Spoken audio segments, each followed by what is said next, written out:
tengah-tengah. Bismillahirrahmanirrahim. Assalamualaikum warahmatullahi wabarakatuh. Waalaikumsalam. Alhamdulillah, alhamdulillahirabbil alamin. Wassalatu wassalamu ala asrofil anbiya'i wal mursalin wa ala alihi washabbihi ajmain. Rabbi shrah li sadri wa yassir li amri wahlul 'uqdatam min lisani yafqahu qawli.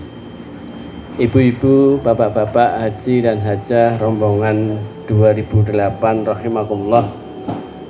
Alhamdulillah pada pagi hari yang cukup cerah ini Allah berikan karunia nikmat berupa kita bisa dihadirkan dengan mudahnya di rumah makan ayam goreng Butini ini dalam rangka tholabul ilmi dan silaturahmi rombongan haji 2008 Bantul.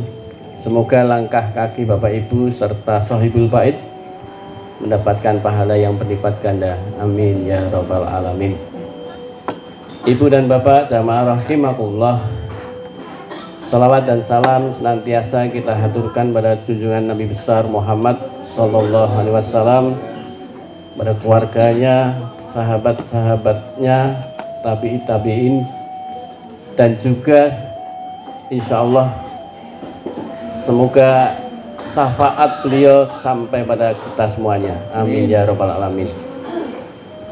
Bapak Ibu jamaah rahimakumullah, seperti apa yang tadi sudah dikemukakan Bapak Haji Fahrudin, bahwa kita semuanya adalah sedang waiting list, menanti dan menunggu urutan jadwal kita untuk pulang, keberangkatan untuk menuju pulang.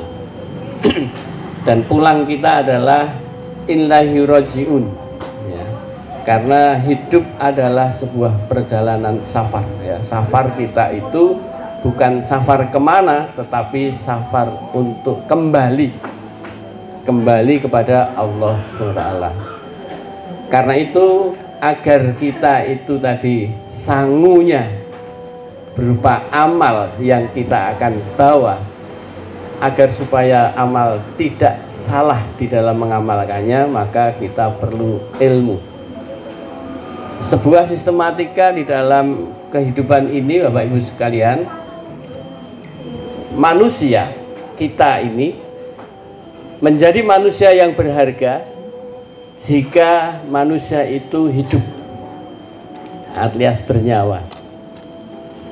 Coba kita bisa renungkan bersama, kita dengan kayu jati yang ada di Joglo ini,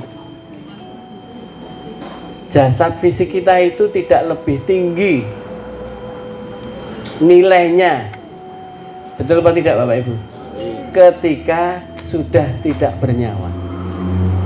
Artinya jati yang pohon ini dia posisinya ketika sudah jadi jenazah harganya luar biasa mahalnya. Pertanyaannya, kalau jenazah kita dihargai berapa, Bu? Malah kita justru kalau di banyu keras diawetkan, dipajang di rumah, nggak ada yang berani masuk ke rumah. Leres toh, Ji? Bahkan karena tidak berharganya maka dimasukkan ke liang lahat. Artinya dikembalikan ke habitat fisiknya, yaitu di bumi. Karena itu manusia agar punya nilai, maka nilai manusia itu ketika hidup, maka hidupnya harus berilmu. Manusia itu posisinya disetarakan alias disamakan dengan hewan. Karena itu manusia sering disebut dengan hewan yang berpikir, hewan yang mampu berpikir. Semua hewan yang sifatnya mamalia punya otak, sama dengan manusia. Tapi manusia sama-sama punya otak dengan manusia primata, misalnya nyun sewu ketek ngoten nggih, sama punya otak. Tapi yang satu dia tidak bisa berpikir, yang satu punya kemampuan berpikir, menganalisis, membedakan baik dan buruk dan seterusnya. Leres napa mboten? karena itu hewan yang berpikir. Ini para ahli mengatakan begitu, bukan saya yang ngomong. Saya hanya mensitir saja. Maka Bapak Ibu jamaah rahimakumullah, orang-orang atau manusia yang memiliki nilai yang berilmu itu, apabila ilmu ini tidak diamalkan, maka orang yang berilmu adalah bukan memiliki sebuah nilai, value-nya hilang. Oleh sebab itu Bapak Ibu sekalian, orang yang berilmu yang memiliki nilai adalah orang yang mengamalkan ilmunya. Kata napa mboten Bapak Ibu, orang yang berilmu tidak mengamalkan ngilmunya. Banyak sekali Bapak Ibu. Sebuah gelar, sebuah jabatan tidak menunjukkan sebuah eksistensi bahwa dia mengamalkan apa yang ada dalam gelarnya. Seorang ahli di dalam bidang apapun ya, belum tentu dia mengamalkan ilmu yang dia ahli itu. Ya. Coba kalau kita lihat misalnya ada orang ahli gizi, nyon sewu, postur tubuhnya tidak sesuai dengan keahliannya. Kata mboten nek ngoten niku. Kata. Jadi banyak orang-orang yang posisi keilmuannya tidak diamalkan. Termasuk ilmu agamanya bagus. Tapi apakah dia mengamalkan ilmunya? Belum tentu. Maka orang yang berilmu, yang memiliki nilai, apabila nilai itu ada amal yang dia lakukan. Bapak Ibu jamaah rahimakumullah, orang-orang yang mengamalkan sebuah ilmu, nah, sebuah ilmu diamalkan, orang akan memiliki nilai amalan itu apabila dia amalannya dengan keikhlasan. Jadi Bapak Ibu, esensi sebuah hidup itu urusannya adalah bagaimana ketika kita berinteraksi itu ya kita beraktivitas dalam hidup ini, tidak lain adalah dengan segala hal yang kita harus ikhlas. Itu ikhlas itu karena Allah. Nanti suatu ketika kalau Allah mengizinkan, suatu saat kita bahas tentang itu. Tapi hari ini saya ingin mengajak pada Bapak Ibu sekalian, persoalan yang berkaitan dengan materi hari ini adalah urusannya cinta dan cinta. Nah, salah satu quote yang sering saya menulis, ya, setiap hari saya selalu menghasilkan tulisan quote-quote itu. Salah satu quote itu akan saya sampaikan hari ini. Saya bacakan ya Bapak Ibu. Cintailah diri kita jika ingin bahagia abadi dunia akhirat. Adanya cinta diri itu jika kita menjaga diri dari perbuatan dosa, menjaga diri agar tetap sehat, dalam hal ini adalah sehat jasmani dan rohani, lewat apa? Yaitu ketaatan. Ketaatan, kemampuan menjaga pikiran kita, kemampuan kita untuk bisa menerima dan melepas, serta menjaga jiwa kita dalam keadaan tenang, jadi mutmainah. Bapak Ibu jamaah rahimakumullah, pertanyaan saya kepada Bapak Ibu, seusia sampai hari ini kita perlu bertanya kepada diri itu adalah untuk memperbaiki kita sendiri, meningkatkan kualitas diri itu. Salah satunya sering-seringlah kita bertanya pada diri kita. Tidak harus bertanya ke orang lain, tanyalah pada diri kita. Karena dengan bertanya diri ini salah satunya akan mencoba kita tahu jawabannya, memikirkan apa yang menjadi pertanyaan kita. Nah, sekarang pertanyaan ini saya sampaikan untuk Bapak Ibu untuk bertanya pada kita. Apakah Bapak Ibu selama ini sudahkah mencintai Bapak Ibu? Bagaimana? Terima Pak Muzaki. Jadi masalah mencintai diri itu bukan sama dengan ego Bapak Ibu. Egoisme atau egois bukanlah sama dengan mencintai diri. Justru orang yang egois, orang-orang yang tidak mencintai dirinya. Nah sekarang begini Bapak Ibu, pertemuan yang pertama dulu pernah saya sampaikan berkaitan dengan siapakah saya, kan gitu. Who am I? ada satu pertanyaan itu, siapakah saya? Lalu kemudian di dalamnya saya menyampaikan, man arafa nafsahu faqad arafa rabbahu. Barang siapa mengenal dirinya, sungguh kita ini akan mengenal Tuhan kita. Jadi kalau kita tidak mengenal kita, maka kita tidak akan pernah bisa mengenal Tuhan kita itu siapa. Perintah-perintah Tuhan terhadap kita itu suruh ngapain dan seterusnya. Banyak hal di situ itu. Maka Ibu dan Bapak jamaah rahimakumullah, pertanyaan saya tadi berkaitan dengan sudahkah aku mencintai diriku secara sejatinya saya itu cinta enggak? Karena cinta itu bukanlah sebuah hal yang diungkapkan kita kepada seseorang atau kepada diri kita, tetapi sesuatu bentuk cinta ini seperti yang tadi saya sebutkan di dalam quote tadi, bahwa ketika kita ingin menjadi orang yang bahagia, saya yakin Bapak Ibu tidak ingin menjadi orang yang susah, menderita, baik dunia maupun akhirat, maka banyak orang yang ingin, ya, seseorang yang ingin itu belum tentu melakukan apa yang dia ingin. Orang yang ingin hidupnya sehat belum tentu dia melakukan gaya hidup yang sehat. Betul?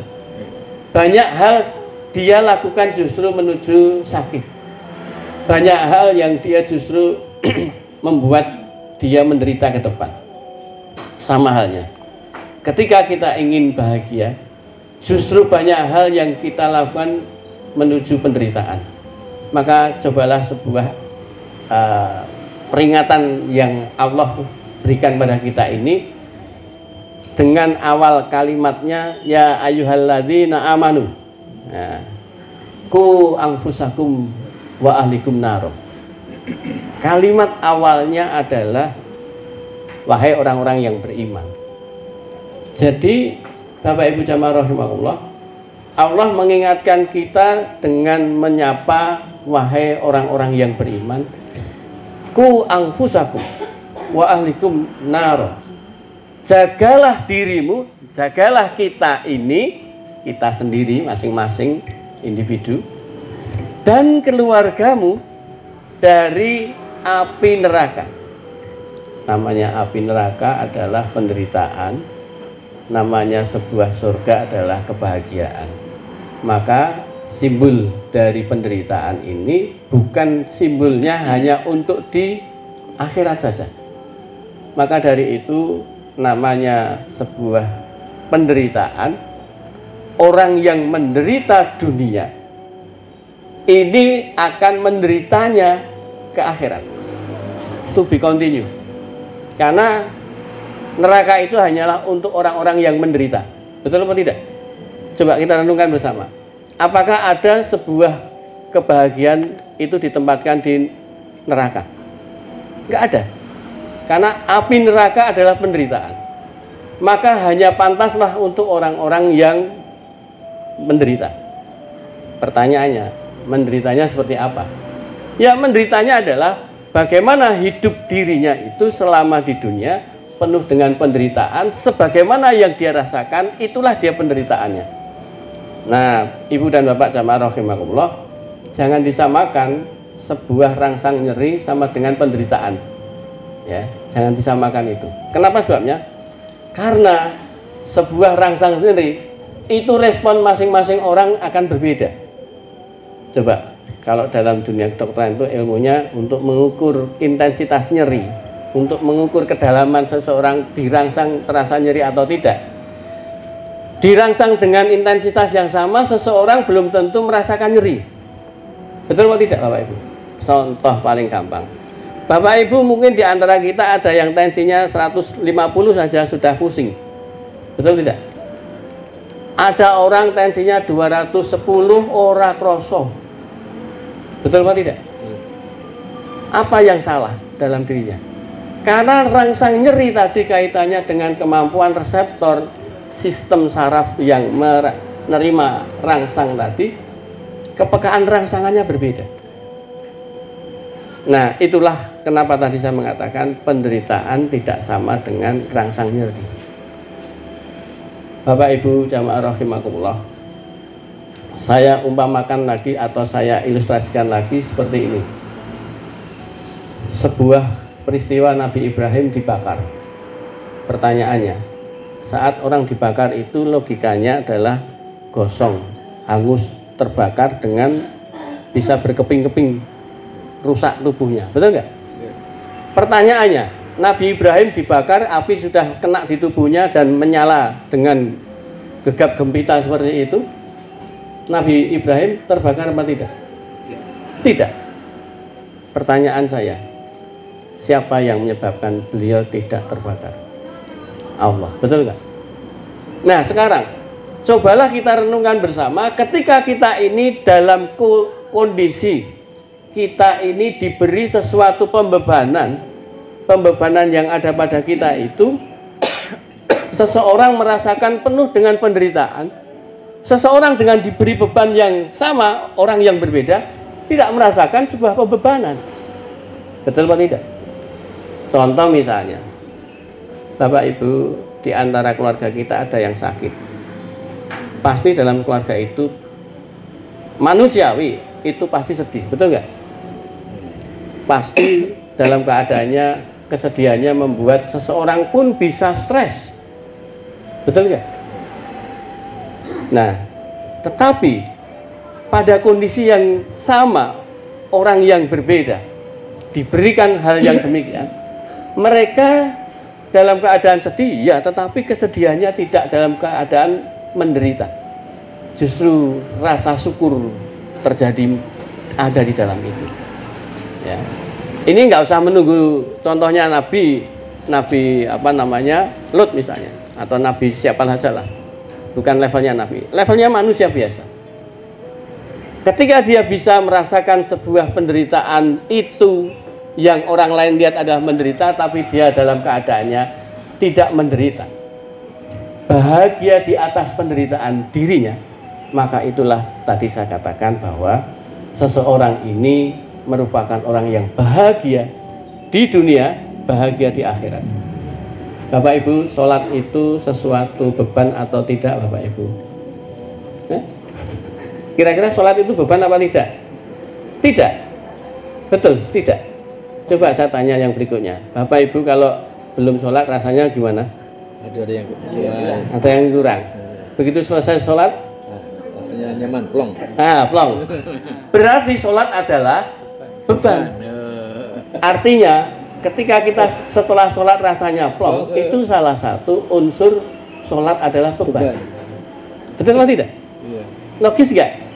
Jadi kalau kita ini sholat, sama seperti kalau saya tuh nyon sewu pengen wonten wingking, begitu kita sudah keluar, lega rasanya. Itu sama dengan sholat yang kalau kita belum sholat, rasanya ada yang terbebani, begitu sholat plong. Berarti sholat adalah beban. Coba kita renungkan bersama. Padahal sholat itu bukan sesuatu beban.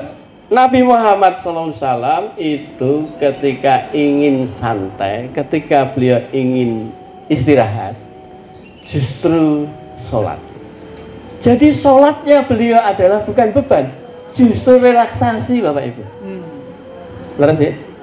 Umar bin Khattab ketika beliau kena panah, ketika beliau itu ingin supaya panahnya itu dicabut pada saat sholat. Why? Kenapa? Karena sebuah komunikasi dirinya dengan Allah, peristiwa itu, peristiwa yang membuat seseorang betul-betul fokus padanya, sehingga rangsang nyeri pun tak terasa.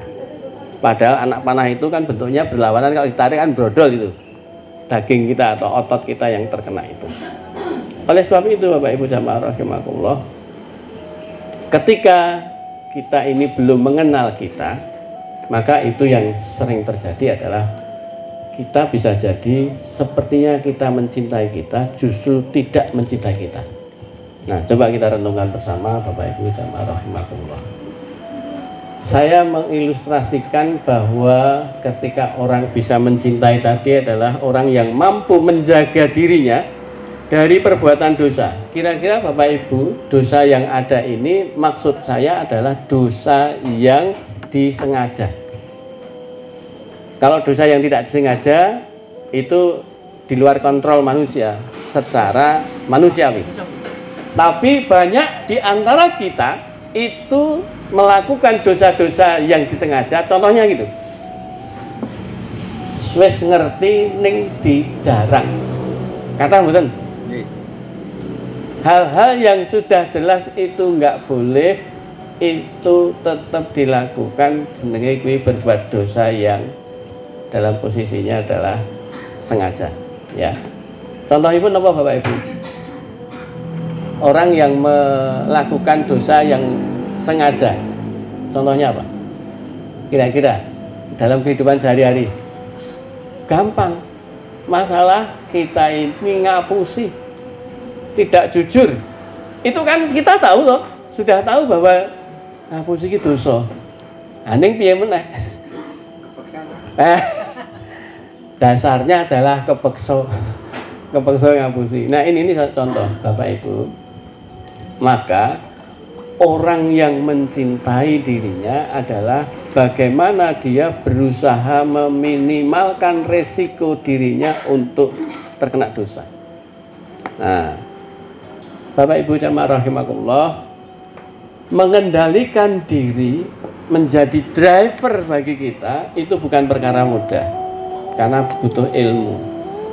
Contoh misalnya, ketika kita ini memiliki keinginan untuk berbuat baik, saya yakin semuanya Bapak Ibu secara prinsip dasar manusia tidak ada orang yang tidak ingin berbuat baik, tidak berbuat baik, inginnya berbuat baik, betul atau tidak?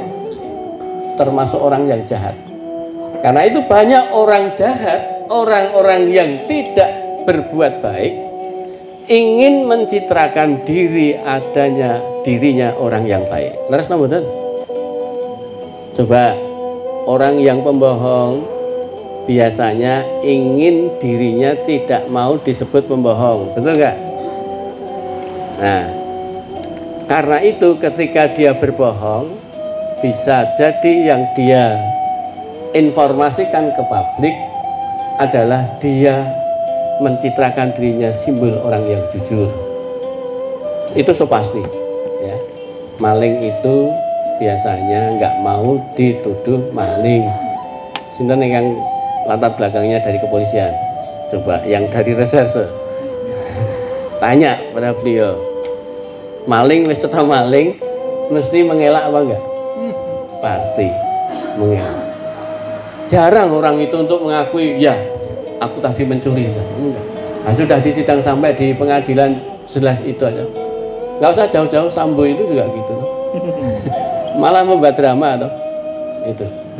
Oleh sebab itu Bapak Ibu jamaah rahimakumullah, orang yang seperti ini adalah yakinlah bahwa di dalam dirinya ingin dirinya adalah sosok yang baik. Pertanyaannya, kok bisa? Karena di dalam diri manusia yang kemarin lalu sudah kita bicarakan bersama, ada komponen yang namanya jiwa. Jiwa kita itulah di dalamnya ada sebuah qalb, hati. Yang hati itulah senantiasa bisa dua potensi hal di situ. Fa'alhamaha fujuraha wa taqwaha. Allah ilhamkan jiwa manusia memiliki potensi berbuat fujur, berbuat jahat, berbuat dolim, aniaya, kriminal dan sebagainya, dan berpotensi takwa, berpotensi berbuat yang baik, taat. Jadi dua potensi ini. Dalam hal ini, qalb itulah yang kemudian sebagai media yang Allah buat sistem di dalam tubuh kita. Disitulah terhubung antara kita dengan Allah lewat hati itu, lewat qalb itu, lewat hati.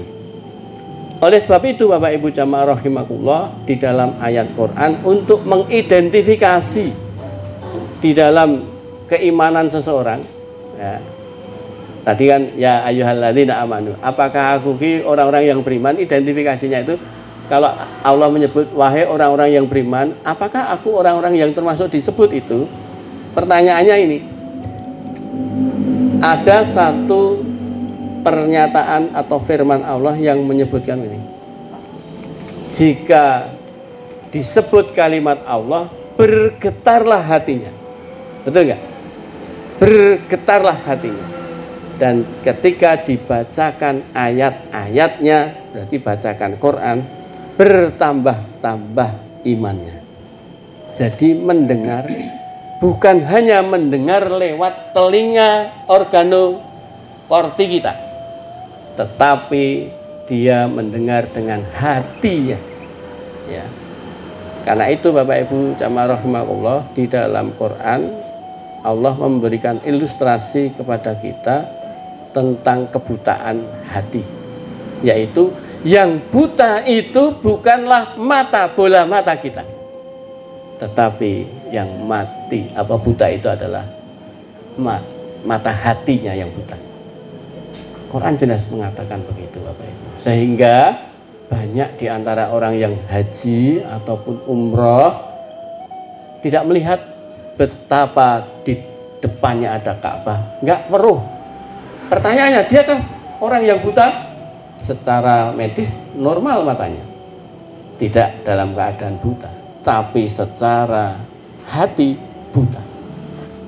Itulah kemampuan manusia di dalam diri manusia itu. Kenapa bisa seperti itu?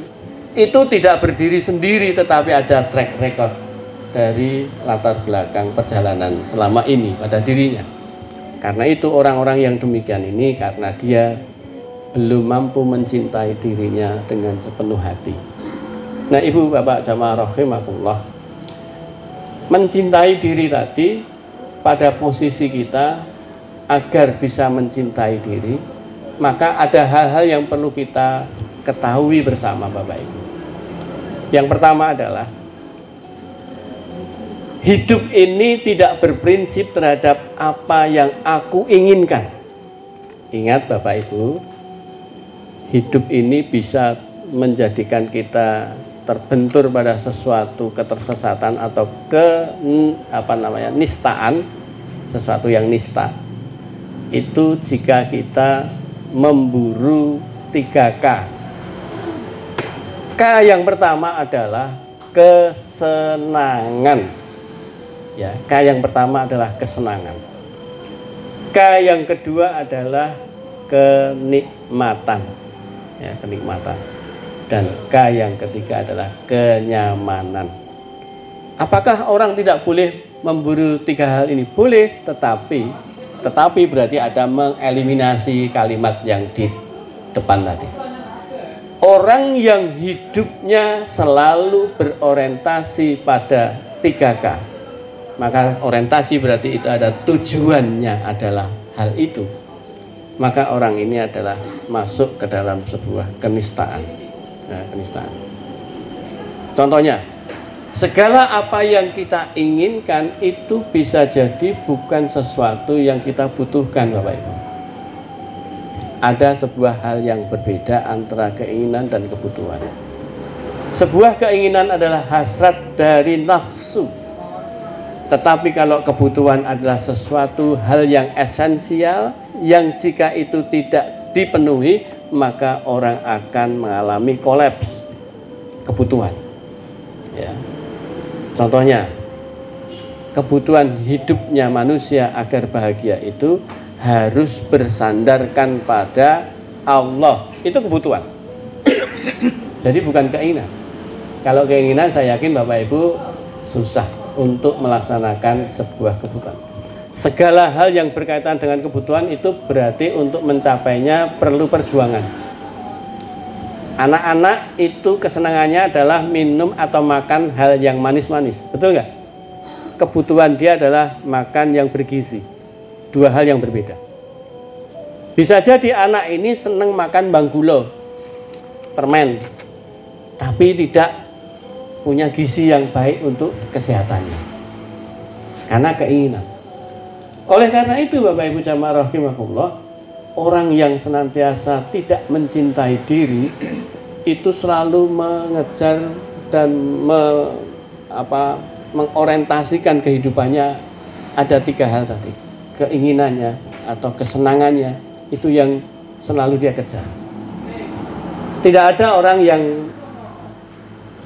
mengejar kesenangan tanpa keinginan. Semua yang dia inginkan adalah hal yang menyenangkan. Kata kuncinya itu. Bapak Ibu, wonten mboten ingkang dipun remenaken hal yang tidak enak? Wah, aku ki nak mangan aku seneng sing ra enak-enak. Ada enggak? Adakah yang Bapak Ibu kalau mau dahar pilih sing ra enak? Tidak ada. Jadi orang-orang seperti ini adalah orang-orang yang belum mencintai dirinya karena nggak melihat sebuah kebutuhan. Sholat itu kebutuhan kita atau keinginan kita? Kebutuhan. Bapak Ibu nak sholat ini mesti perjuangan, ya toh? Perjuangan atau tidak? Bapak Ibu untuk menghadirkan yang namanya makanan yang halalan thayyiban itu penuh perjuangan. Karena itu ada sebuah pernyataan yang golek barang sing haram ya angel ya. Pomne sing halal. Betul ya? Itu sampai seperti itu. Jadi perlu perjuangan. Jadi kalau hanya sekedar makan itu gampang. Ning makan sing halal itu sing angel. Maka tadi ayat Quran yang dibacakan kan itu kaitannya dengan bagaimana kalau orang itu makan tadi keadaan darurat yang haram itu sudah halal. Gitu. Itu rukhsah Allah ya. Maka Bapak Ibu jamaah rahimakumullah, ketika manusia itu mengejar kesenangannya atau keinginan-keinginannya, ya pasti dia orang menyebut like and dislike. Orang yang senang aku kerjakan, enggak senang aku tinggalkan. Pasti begitu. Ya. Di dalam diri manusia itu ada unsur senang dan tidak senang, itu sangat subjektivitasnya tinggi. Subjektivitas itu arahnya adalah berdasarkan persepsi, sudut pandang dirinya, berdasarkan literasi yang selama ini dia punya. Tetapi ketika dia itu mendengar atau membaca, melihat sesuatu yang tidak disukai, pasti dia sudah justifikasi bahwa itu tidak dia sukai dengan kebencian akhirnya. Jadi like and dislike. Kalau dislike berarti dia benci dengan apa yang dia lakukan. Maka ya jangan heran Bapak Ibu kalau di dalam grup itu langsung kemudian bicara, memberi informasi, jangan bawa-bawa politik di grup ini, jangan bawa-bawa itu sebuah hal yang sebetulnya karena like and dislike. Jadi orientasi hidupnya adalah like and dislike. Ini orang nggak sadar bahwa hidup itu semua adalah keputusan politik. Bapak Ibu, kita hadir ke sini itu keputusan politik loh. BBM-nya harganya dari mana? Hasil keputusan politik. Jalan STNK motor kita ini keputusan politik. SIM yang kita bawa itu keputusan politik. Kita ini bisa sholat ke masjid itu keputusan politik. Sebab apa? Di tempat lain bisa untuk ke masjid aja susah. Karena ada keputusan politik yang melarang. Bapak Ibu, ibu-ibu pakai jilbab itu keputusan politik. Sebelum terjadi lautan jilbab, MHI Najib, dulu orang pakai jilbab mau pakai ijazah saja susah. Betul apa tidak? Keputusan politik. Jadi betapa bodohnya ketika orang itu ada orang nge-share masalah politik, dia a priori dia melarang. Justru itulah kita tidak cerdas, tidak melihat sebagai aspek dia nggak mencintai dirinya. Ilmu yang di-share itu adalah sesuatu menambah literasi, tapi dia baca dengan melihatnya kebencian karena dia nggak sesuai dengan apa yang dia inginkan, betul nggak? Orientasinya senang dan tidak senang. Padahal apa yang terjadi yang di-share itu nggak nyangkut dirinya loh, hanya menyangkut pemahaman tentang apa yang dia ketahui. Jadi hal inilah yang menyebabkan hal yang karena ketidakdewasaan berpikir dan kedewasaan dalam jiwa dirinya. Padahal kita bisa menikahkan persoalan, nikahkan anak, nikahkan manusia dengan manusia, bahkan ada nikah hewan, itu keputusan politik loh. Betul atau tidak Bapak Ibu? Loh, coba kalau laki dengan laki nikah dan itu keputusan politik boleh, bagaimana Bapak Ibu? Siapa yang salah? Kita yang salah meniadakan, menidakbolehkan orang bicara politik. Kita ada pengajian di sini, itu adalah keputusan politik. Kenapa sebabnya? Ada di tempat lain ketemu begini aja harus izin. Benar atau tidak? Jadi amatlah bodohnya ketika kita mengatakan jangan bawa-bawa agama dalam grup ini. Orang nge-share tentang dakwah, tentang doa, itu nggak boleh. Itu yang nggak benar. Jadi jangan libatkan itu dalam grup. Itu sesuatu yang justru dia orang yang literasinya minim, ya. Karena itu orang yang dalam keadaan tidak mengenal dirinya kena hukum teori fisika. Apa itu? Yang namanya hukum Boyle, Bapak Ibu. Hukum Boyle itu volume diperbesar, tekanan di dalamnya rendah, ya Pak. Pak Mujaki ini kan orang Batan. Leres ya Pak? Harus. Artinya volume diperbesar, tekanan di dalamnya turun. Volume diperkecil, tekanannya naik. Otak kita ini kalau banyak diinstal, wawasannya banyak, melihat sesuatu yang berbeda, tekanannya tetap rendah. Karena wawasannya luas, otaknya jembar, luas. Jadi orang-orang kayak itu picik. Jadi Bapak Ibu kalau pengajian ini adalah meningkatkan literasi, meluaskan area otak kita, memori otak ini diinstal, ilmu semakin menep, tekanannya rendah. Tidak impulsif, tidak meledak-ledak, responsif. Ketika melihat sebuah ilmu, dicek, ini benar enggak, ini hoax enggak? Banyak sekali orang yang hoax, ya, maling teriak maling. Jadi menuduh orang lain hoax, padahal dia nge-share hal-hal yang hoax. Karena yang dia literasi adalah buzar-buzar. Buzzer itu. Buzzer bayaran. Buzzer bayaran itu kan itu. Jadi selalu dia makan informasi hoax, maka otaknya isinya instalnya hoax. Maka lihat sesuatu yang benar salah, ya nggak bisa. Itulah kita sering tidak mencintai kita itu siapa. Jadi kalau ada hal-hal yang kita adanya suatu perbedaan, orang yang luas ilmunya melihat perbedaan tidak emosi. Itulah yang mencintai itu. Justru ada sebuah perbedaan adalah sesuatu rahmat Allah. Hidup kita dengan istri, dengan suami, dengan anak, semua adalah berbeda. Karena itu orang yang bisa sakinah mawaddah warahmah adalah bagaimana dalam keberbedaan tetap bisa bersama dalam kebersamaan. Leres napa? Saya yakin Bapak Ibu ketika suami istri itu dalam bentuknya tidak bisa toleransi dalam sebuah perbedaan dalam kebersamaan, pasti bubar. Ya. Entah itu suami dengan istri atau anak dengan orang tua. Tapi bagaimana itu menyelaraskan dalam bentuk seperti itu? Maka itulah orang-orang yang cerdas. Cerdas apanya? Emosinya. Cerdas apanya? Spiritualnya. Itu tadi kembali, itu adalah orang-orang yang mencintai dirinya, mampu menjaga bahwa dirinya itu tidak melihat sesuatu itu hanya menurut kacamata dirinya. Bapak Ibu, saya ilustrasikan ini. Ini adalah, Bapak Ibu lihat apa Bapak Ibu? Jawabannya mesti sama. Teh ya, teh di dalam gelas. Orang yang picik ilmunya, literasinya, maka melihatnya hanya sebatas ini air teh di dalam gelas, titik. Physically, betul nggak? Tapi bagi orang yang melihat ini bukan sesederhana itu, maka dia itulah sebagaimana Allah memerintahkan kita, cobalah iqra bismi rabbikal ladzi khalaq. Bacalah. Maka di dalam sebuah quote yang saya ada yang lainnya, kualitas hidup manusia itu ditentukan kemampuan dia membaca. Karena hidup ini adalah dari membaca satu bacaan ke bacaan berikutnya.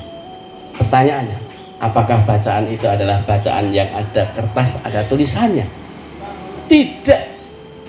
Nabi Muhammad SAW ketika beliau menerima wahyu pertama kali, Quran itu ayat yang pertama, Jibril itu mendekap Nabi Muhammad, posisinya bukan menyodorkan kertas bertuliskan tulisan kalimat, didekap, terus kemudian Jibril mengatakan, Iqra, Iqra, dikon maca ini. Iqra bismi rabbikal ladzi khalaq. Jadi Nabi kemudian menangkap, saya umi, saya nggak bisa baca. Memang Nabi Muhammad itu umi, nggak bisa baca. Tapi yang namanya Allah bukan untuk membaca huruf yang Bapak Ibu baca. Tapi yang Bapak Ibu baca adalah, cobalah matamu itu, telingamu itu, panca indramu itu untuk membaca segala apa yang kamu lihat, kamu dengar, kamu rasakan. Apapun itu gunakan bismi rabbik, atas nama Tuhanmu. Bacalah dengan nama Tuhanmu. Tuhanmu itu siapa? Yang menciptakan alam jagat raya ini. Jadi Tuhan itu bukan Tuhan HP, bukan Tuhan apapun. Karena Tuhan itu banyak. Tuhanmu itu adalah Allah.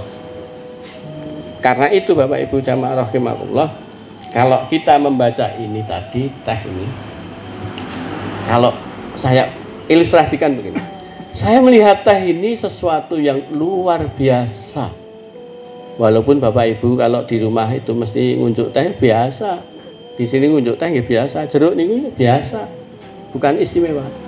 Orang yang melihat sesuatu yang istimewa, melihatnya biasa-biasa saja, maka dia jadi orang biasa. Orang yang melihat sesuatu yang dia itu luar biasa dari sesuatu yang sederhana, itulah orang yang luar biasa. Contoh lagi, saya contohkan seorang Newton. Ketika apel jatuh, jatuhnya apel itu dia lihat sesuatu luar biasa. Karena itu ketika Newton datang ke Malang, ini apelnya itu kan Malang ya, maka ketemu dengan si Bejo. Lalu apel itu jatuh, dia ngomong sama Bejo, Jo, kok apelnya kok tiba mengisor ya? Bejo ini mengatakan, oh tonton, nah, namanya Newton. Oh ini orang delok apel tiba iki kan biyen ya kaya ngono.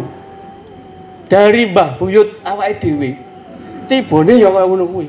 Dasar wong radong. Nah, wong dia melihatnya ya sebagaimana yang dia lihat gitu.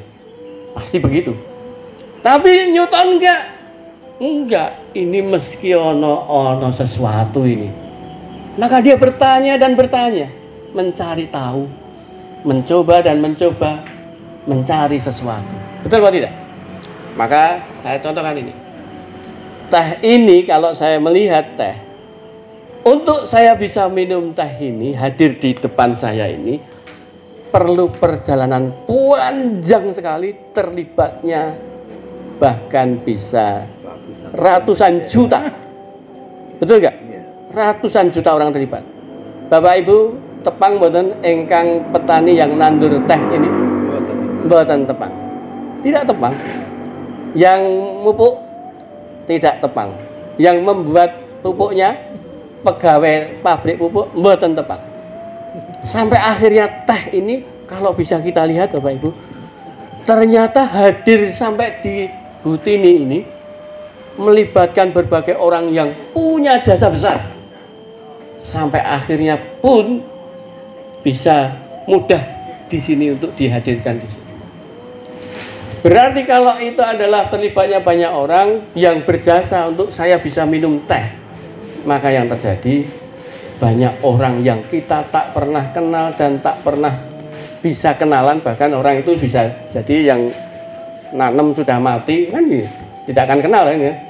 Mereka adalah orang-orang yang berjasa, itu berarti orang yang harus kita hormati, orang yang harus kita hargai. Dengan melihat teh ini maka saya melihat bahwa semua orang baik yang ku kenal maupun tak ku kenal adalah orang-orang yang luar biasa baiknya dengan saya. Betul atau tidak Bapak Ibu?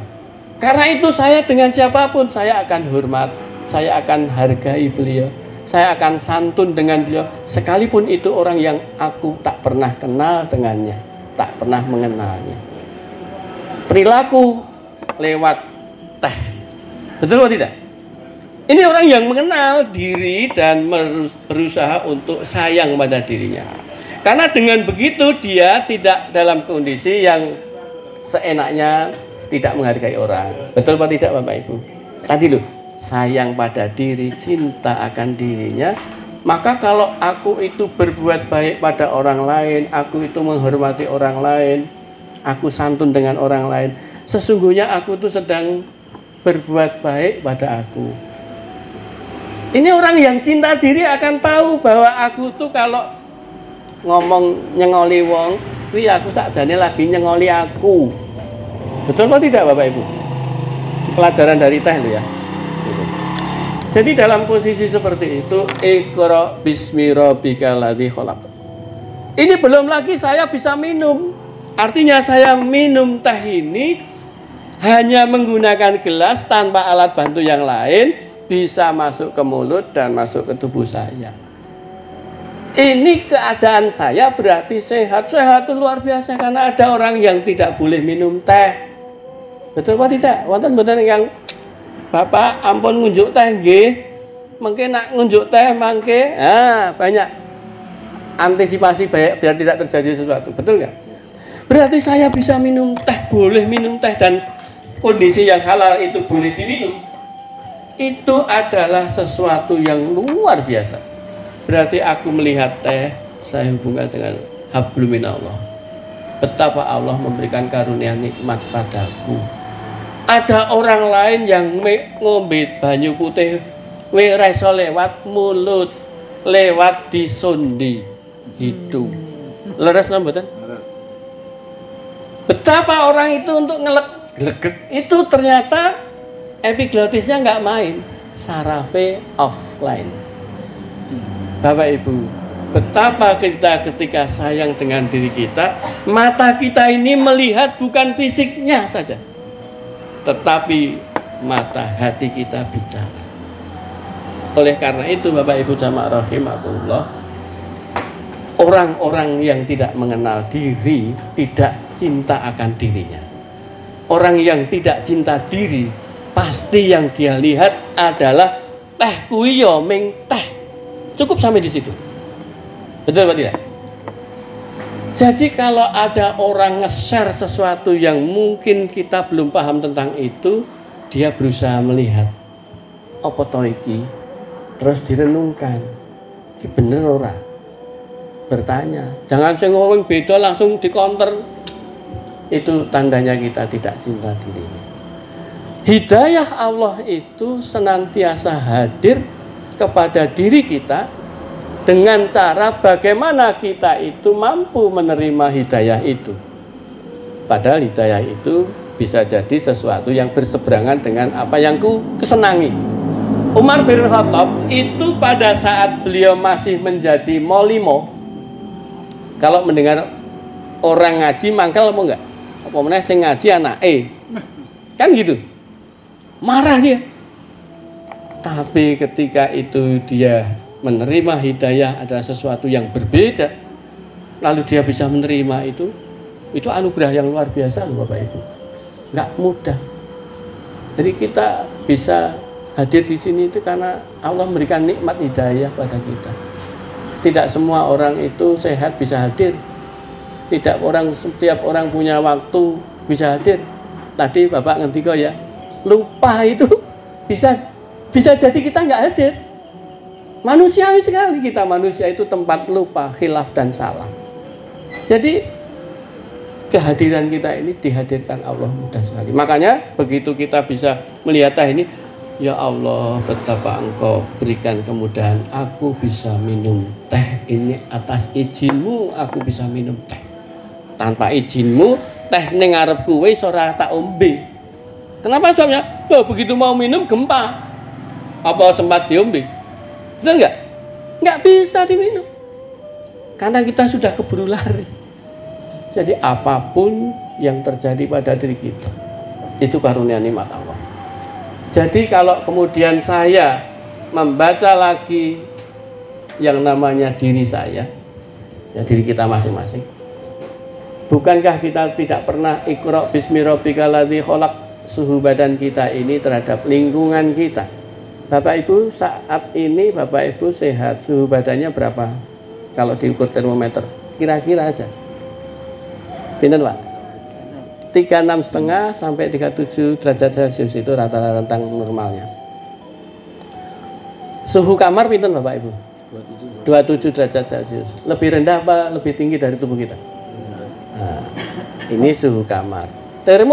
Termodinamika hukum itu mengatakan energi itu bergerak dari tekanan energi tinggi ke rendah. Terus ya Pak? Betul ya? Tubuh kita itu terjadi heat loss betul? Ke arah suhu lingkungan. Betul? Pertanyaannya, suhu kita itu heat loss, kok tubuh kita tidak kehilangan panas dalam artian terus menjadi hipotermi? Iqra bismi rabbikal ladzi khalaq. Jangan dibaca itu hanya hukum termodinamika. Wes cukup sampai di situ. Nggak paham kita. Ketika kita berada di ruangan AC yang cukup dingin, suhu kita lebih banyak heat loss. Pertanyaannya, apa tidak ada perjuangan besar tubuh kita untuk bisa mengcover tubuh kita tetap eksis dalam 37 derajat Celcius? Perjuangan besar Bapak Ibu. Apa itu perjuangannya besar? Yaitu kita ini karena heat loss dan water loss. Karena kenapa kok water loss? Lah karena kita itu ketika dalam keadaan di tempat dingin, agar suhu badan kita tercover tetap standar normal, maka tubuh ini perintahkan di otak ini ada bagian yang mengatur keluarnya hormon di hipofisis anterior. Di situ itu mengeluarkan adanya hormon merangsang proses meningkatkan metabolisme. Ya. Proses hormon itu adalah hormon untuk merangsang kelenjar tiroid. Tiroid ini di sini, di leher kita, di dekat jakun ini. Di situ itu akan dikeluarkan hormon agar nanti metabolisme di dalam sel ini terjadi meningkat. Bapak Ibu, saya tunjukkan saja, ini adalah karbohidrat. Karbohidrat ya. Ini rumus kimianya C6H12O6. Gitu. Ini kalau dibakar menggunakan oksigen. C6H12O6 plus oksigen hasilnya CO2 plus H2O plus ATP. Nah, ya. Ilmu kimianya. Nah, ini ilmu biokimia ini. Jadi Bapak Ibu, kita ini dalam keadaan begitu, dibakarlah makanan kita, karbohidrat tadi menjadi CO2 sehingga dikeluarkan hidung. Keluar nafas kita CO2. Lewat pipis kita juga CO2. Yang berikutnya adalah ada H2O. Maka Bapak Ibu di tempat dingin terkencing-kencing, betul nggak? Iya.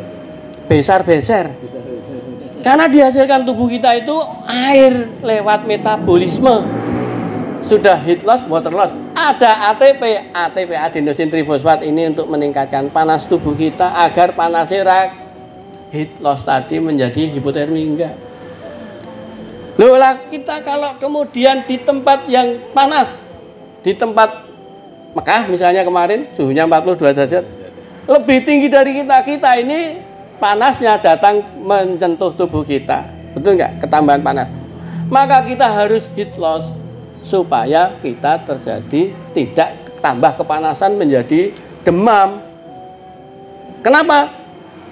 Otak perintahkan, hentikan ya TRH untuk tidak merangsang pembentukan supaya TSH-nya tidak keluar. TSH itu thyroid stimulating hormone. Agar T4 dan T3 tidak keluar. Sehingga di situ itu metabolisme sudah segitu aja, jadi ditambahin, tidak ketambah panas. Maka di tempat panas Bapak Ibu terjadi penguapan yang cukup banyak sehingga nggak banyak pipis, ngelak, betul nggak? Haus, nggak mau makan. Tapi kalau di tempat dingin, makan yang bentuk sing enak wes tadi enak. Karena tempat dingin lapar. Betul atau tidak?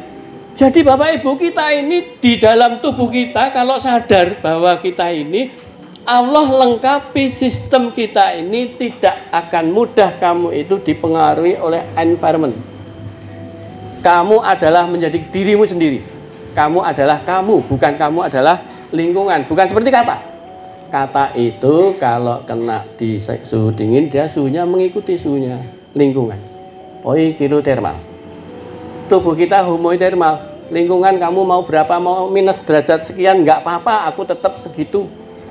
Nah, hidup itu harus begitu. Kenapa? Kita ini ono wong nge-share ning grup, ono sing ra kita cocok nesu. Kenapa malah aku tak metu wae? Wah, iki cah cilik. Dan pangapunten, ini adalah Iqra bismi rabbikal ladzi khalaq. Bacalah tubuhmu dengan atas nama Tuhanmu. Kowe jadi manusia, Allah lengkapi dengan sistem yang kamu agar be yourself. Jadilah dirimu sendiri. Jangan jadi kata. Ojo melu-melu di tempat dingin aku melu adem, di tempat panas melu panas. Nah, aku ketemu wong apik dadi apik, ketemu wong elek dadi elek. Betul apa tidak? Kalau saya ini ketemu wong alim-alim, aku tak melu salat. Nak ketemu wong udah korupsi, aku ya tak melu korupsi. Wonten mboten ingkang wonten niku? Wata. Jadi hidupnya adalah terombang-ambing oleh environment. Inilah orang-orang yang karena tadi tidak mencintai dirinya karena nggak paham atas dirinya, Bapak Ibu. Jadi ternyata untuk menjadi mencintai diri tadi nggak gampang, butuh literasi. Karena itu ketika kita ini membaca Iqra bismi rabbikal ladzi khalaq, orang yang kita hadapi atau kita dihadapkan pada seseorang atau kita dihadapkan pada peristiwa, maka semua ini kembalikan ke Allah, langsung ke Allah. Kok ono wong tiba-tiba kok ngonek-ngonek ke aku misalnya, aku ki salah apa? Ora apa-apa wis kuwi.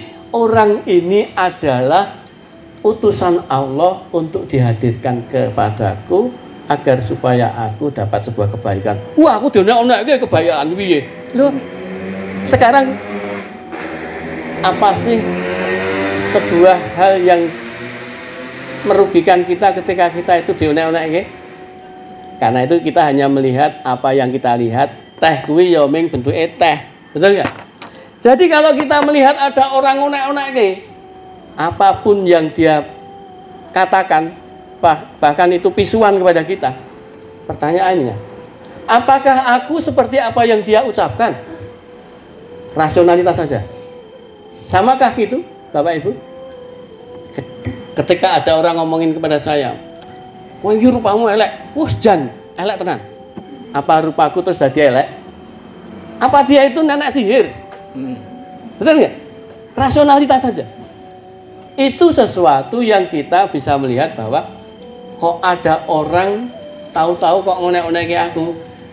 Ketika kita Iqra bismi rabbikal ladzi khalaq, maka yang terjadi, oh ya Allah, betapa engkau baik hati mengirimkan seseorang yang baik hati buatku. Loh, kok baik hati piye? Ngonek-ngonek misu-misu kok. Loh, apa yang kamu lihat boleh jadi sesuatu yang kamu lihat itu yang buruk menurutmu belum tentu buruk bagimu. Sing apik menurutmu bisa jadi bukan baik untukmu. Betul nggak? Itu Allah yang ngendika, bukan saya. Maka bacalah dengan nama Tuhanmu, itu hadir atas izin diizinkan Allah, maka yang terjadi pasti ada sebuah kebaikan. Nah, setelah itu kemudian kita lihat betapa ini orang adalah dikirim kepada saya untuk menjadi guru terbaikku agar aku bisa menjadi orang bisa mengendalikan diri. Betul atau tidak? Nggak ada namanya guru yang terbaik kok nggak ngetes kayak gitu. Betul nggak? Guru terbaik itu adalah sebagai orang yang ngetes, nguji kita.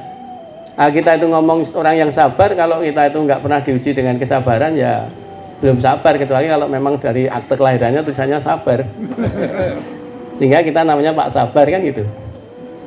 Kalau perempuan Sabarwati. Jadi Bapak Ibu, lihatlah betapa orang ini orang guru terbaikku untuk aku menjadi sabar. Yang kedua, betapa aku sedang dikurangi dosa-dosaku dari hal-hal yang selama ini mungkin aku pernah juga melakukan hal yang sama seperti dia. Ngonek-ngonek ke wong sak karepe dhewe. Iki Ketika aku dulu pernah ngonek-ngonekke ning lali ya iso wae iki adalah bagian dari hukum sunatullah. Sunatullahnya apa? Apa yang kita buat baik adalah saya berbuat baik pada diriku sendiri. Apa yang aku buat jelek adalah aku sedang investasi kejelekan untuk aku. Dan itu adalah direkod di dalam tulang sulbi kita yang namanya bahasa anatomia namanya koksigis, ujung tulang sakrum, ujung tulang ekor. Di situ ada koksigis. Itu adalah sebagaimana yang disebutkan di dalam hadis riwayat Bukhari dan Muslim. Ketika alam semesta ini, jagat raya ini, kiamat, itu semua porak-poranda. Kecuali azbu janab, kecuali adalah tulang sulbi tadi, yaitu black box kita. Jadi kalau pesawat itu jatuhnya dalam posisi ketinggian berapapun, black box yang ada di ekornya itu tidak rusak, terbakar, ora rusak. Karena itu Allah berikan sebuah sistem koksigis cilik ning menyimpan data semua. Itu yang terjadi kita. Ingat bahwa apa yang kupikirkan greng masuk ke sana. Apa yang ku niatkan greng masuk ke sana. Apa yang ku gerakkan greng masuk ke sana. Semua terekod. Jadi ayat di dalam Quran yang mengatakan ketika kita ini berbuat baik, sesungguhnya kebaikan yang kita buat itu hanya untuk kamu, walaupun kamu berbuat baiknya dengan orang lain. Ketika kamu buat buruk, perbuatan burukmu itu adalah buat kamu, bukan terhadap orang itu. Orang itu kena imbasnya, ya, tapi yang terjadi justru kamu menginvestasikan. Ini tabungan energi negatifmu nanti akan harus dicairkan di dunia sebelum kamu nanti dipanggil urutan daftar tunggunya tadi. Bapak Ibu, ketika kita ini tadi dalam posisi mengenal, mencintai diri, pikirannya bisa sampai ke sana. Jadi selalu apa yang kita lakukan itu mesti hati-hati. Arep ngomong ya ngomongnya hati-hati. Mau berbuat sesuatu ya hati-hati. Jadi hati-hati toh. Semuanya dengan hati. Hati itu kenapa kok nyebutnya gini? Karena hati itu hanya numpang di sini. Ada orang hati di sini. Nah, itu jantung. Ya. Itu dipengaruhi oleh sini perintah, ini duk duk duk duk duk gitu. Jadi serserannya ini adalah perintah dari otak ya. Jadi sudur itu bahasa konotatif dalam Quran. Jadi dalam bentuknya itu Bapak Ibu jamaah rahimakumullah, marilah kita coba kendalikan 3K agar kita bisa mencintai diri kita dengan baik. Karena kesenangan itu membuat terlalaikan kita, melalaikan dari fokus itu ke tujuan hidup kita. Yang namanya kenikmatan, ketika kita menikmati sesuatu sembarangan asal pokoknya nikmat, itu melalaikan kita. Termasuk kenyamanan. Huruf Jawa itu kalau di pangku mesti mati. Jadi kalau kita itu dibuat nyaman, insya Allah mati lebih cepat sebelum kita ajal tiba. Karena orang itu ketika di pangku pasti mati. Nak dienak-enake, dinyaman-nyamanke mati. Makanya Bapak Ibu Piyayi sepuh itu nak dienak-enake anak biasanya sok ra seneng walaupun ning omahe luwih rekoso, betul enggak? Iya. Nah, karena biar gerakan itu. Begitu Bapak Ibu jamaah rahimakumullah. Semoga kajian siang pagi menjelang siang ini kita bisa ambil pelajarannya dan kita bisa amalkan bersama-sama. Al-haqqu min rabbikum. Kalau itu benar adalah datang dari Allah SWT. Kalau itu ada khilaf salah, saya mohon maaf dari khilafan kedhaifan saya pribadi.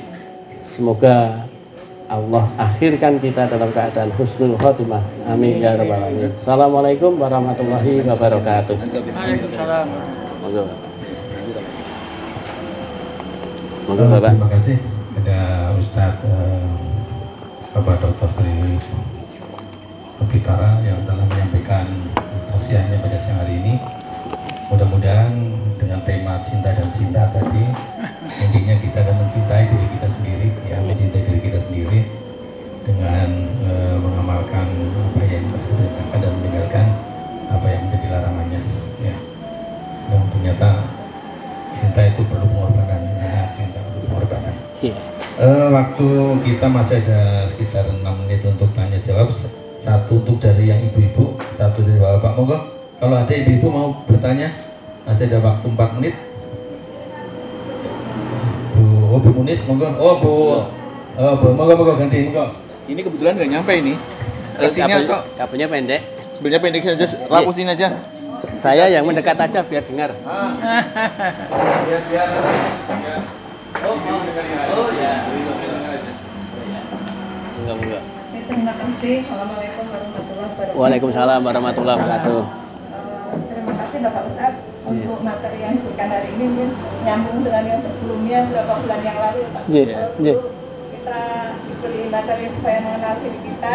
Sekarang kita diberi materi untuk mencintai diri kita sendiri. Nanti mudah-mudahan pertemuan berikutnya ada kelanjutannya. Insya Allah. Tadi mungkin sudah disampaikan juga supaya mencintai diri kita diminta untuk mengendalikan 3K. Kelihatannya ini masih sulit bagi saya. Gampang dong itu angel gendang. Tips-tipsnya apa? Mungkin sebagai contoh yang mudah, sekarang medsos itu sangat banyak menyerang kita yang sudah berusia ini juga masih ngikutin juga untuk mengendalikannya. Kita lihat di medsos itu kayaknya orang pada senang-senang ini diupload dikirim. Makanan diupload, dolan diupload. Sebaiknya kita kan dari mohon tips-tipsnya dari Ustaz itu saja. Terima kasih. Insya Allah. Waalaikumsalam. Serba diupload kesenangan. Wah, kenyamanan. Bu Sinan Aswani, Bu? Bu Asri. Baik, Bu Asri, pertanyaannya bagus sekali nih. Tips-tipsnya untuk bagaimana kita bisa mengendalikan 3K itu. Yang pertama adalah ketika kita ini bisa berpikir yang positif, artinya husnudon. Jadi kan K3K itu ada, K3 itu untuk kesehatan kerja ya. 3K itu dalam bentuknya adalah orang-orang yang justru ingin mencari kebahagiaan tapi salah alamat. Ya. Kesenangan dianggapnya sebuah kebahagiaan. Kenikmatan dianggapnya sebuah kebahagiaan. Kenyamanan dianggap sebuah kebahagiaan. Nah, kan itu sebenarnya esensi dari sebuah kebahagiaan yang dia ingin cari.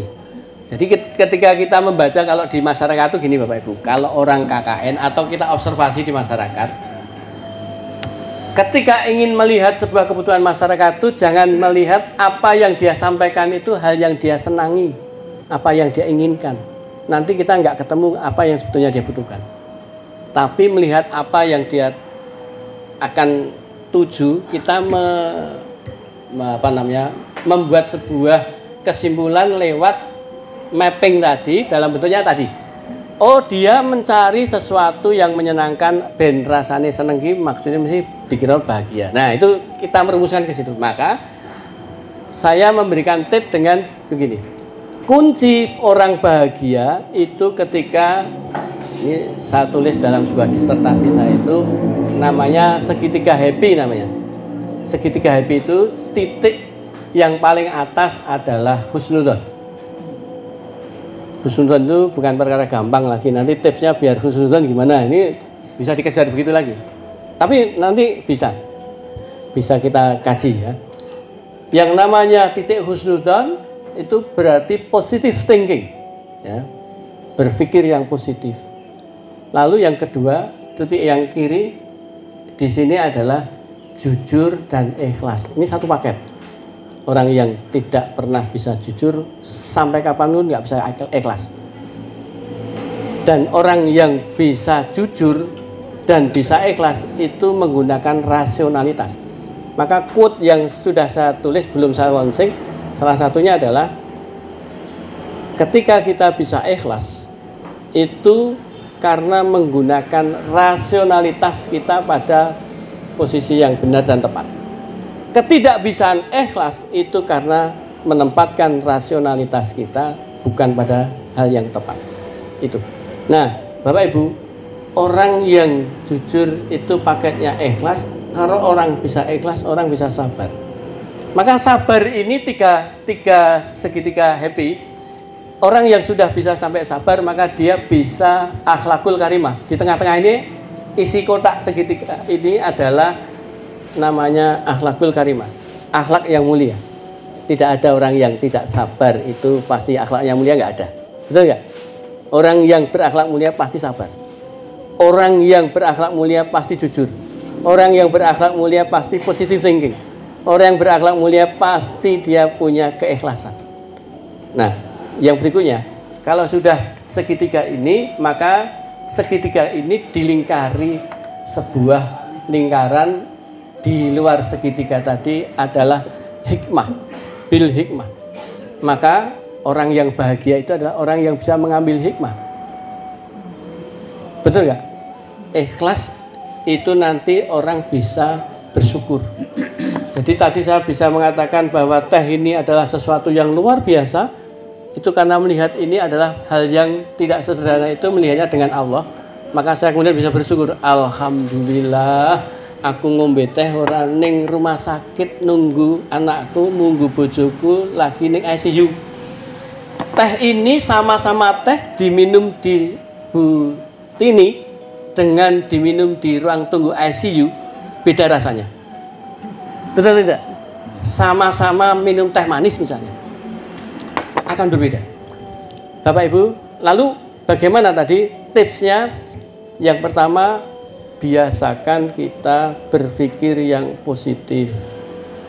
Biasakan kita 3 hal tadi. Jujur atas apa yang kita kerjakan. Sampaikan kalau memang harus disampaikan seperti yang kita lakukan. Jujur. Aku tuh siapa? Jadi kalau kita jujur, misalnya gini. Ada orang salah melakukan sesuatu. Jangan kita marahi. Sebab apa? Aku ya iso kaya kae. Dia bisa salah, aku juga bisa salah. Saya maafkan dia berbuat salah. Nah, jujur toh? Jadi orang itu sering nggak jujur. Orang salah disalah-salahke, wis tetep salah kok disalah-salahke. Mbok wis dimaafkan. Wong kita juga bisa salah seperti dia kok. Jadi orang amarah itu nggak jujur dengan dirinya. Gampang meledak emosinya. Nah, sehingga Bapak Ibu jamaah rahimakumullah, posisi kita jujur. Maka yang berikutnya orang pasti ikhlas. Dengan begitu orang akan melakukan sesuatu pasti tidak sesuatunya atas dasar kebencian, tidak atas suka dan tidak suka. Contohnya tadi, saya itu minum teh ini bukan teh tawar ya. Selama ini bukan karena saya sakit diabetes. Ya. Kalau orang tidak minum manis karena diabetes itu kepeksa. Betul atau tidak? Karena memang harus begitu. Tapi kalau kita itu tidak makan nasi, dalam keadaan tidak makan nasi, sempat 3 tahun tidak makan nasi, jadi mengubah gaya hidup. Karena saya menulis buku namanya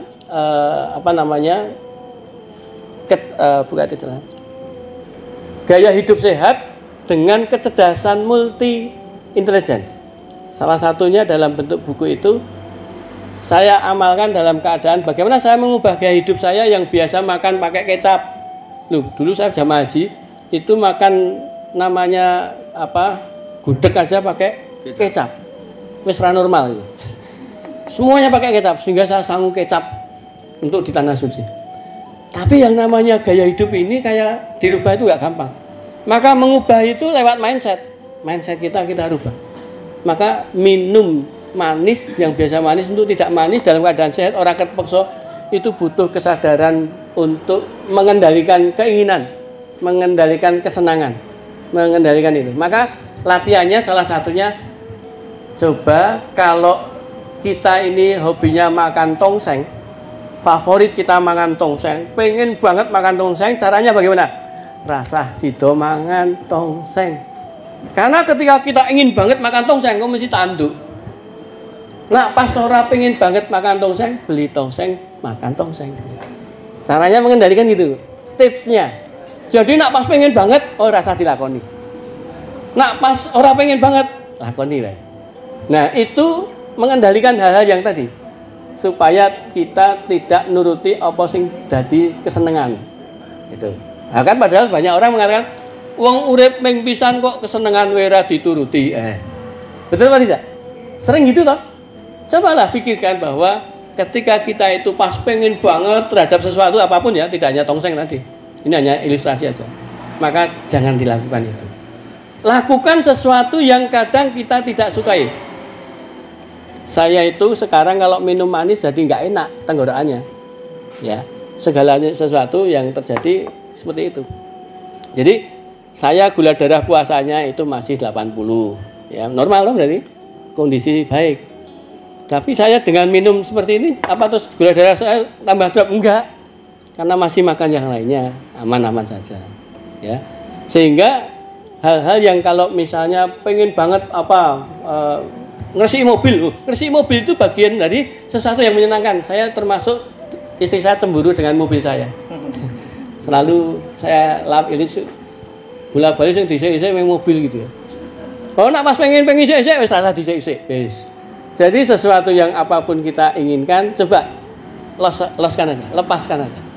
Jadi itu yang akan menyebabkan kita terhindar dari sesuatu ketergantungan. Ada satu quote yang hari ini saya tulis. Itu untuk juga sesuatu yang bisa kita gunakan tips Ibu Asri ya. Nah, biasanya bacanya kayak gitu. Besarnya harapan terhadap seseorang, ini seseorang itu bisa manusia, bisa benda ya, menunjukkan rasa keterikatan tinggi terhadapnya. Sadarilah saat berharap besar ke seseorang, sesungguhnya kita sedang mengalungkan bom waktu kekecewaan yang dahsyat. Jadi Ibu dan Bapak jamaah rahimakumullah, kalau saya itu berharap-harap mengharapkan sesuatu terhadap apapun, tidak hanya orang ya, sesuatu itu adalah bukan Allah, maka yang terjadi kita itu sedang mengalungkan bom waktu di dalam diri kita. Sewaktu-waktu meledak, buar, kecewanya luar biasa. Mengharapkan mobilku itu kincling terus, engko ning dalan di serempet orang, betul ya? Kecewa sekali. Wong liya keserempet itu biasa, ning Arab itu mobil bawa benyok ya, biarkan aja. Kita bisa nangis. Kenapa? Mobilnya diserempet orang. Kita sudah hati-hati diserempet orang. Wah, kecewa banget ini. Manggil banget kalau saya nyerempet mesti. Betul nggak? Nah, ini bom waktu. Bisa nandes. Makanya dalam keadaan begitu, kendalikan hal-hal yang 3K tadi. Mekaten Bu Asri, salah satu tips. Tipsnya yang lain banyak. Luar biasa nih untuk mengendalikan 3K tadi, ada kesenangan, kenyamanan. Jadi kadang-kadang memang gampang susah ya. Biasanya orang itu nih seneng ya wis luar biasa gitu ya. Mobil tadi keserempet jadi hatinya disakit kan karena seneng kan.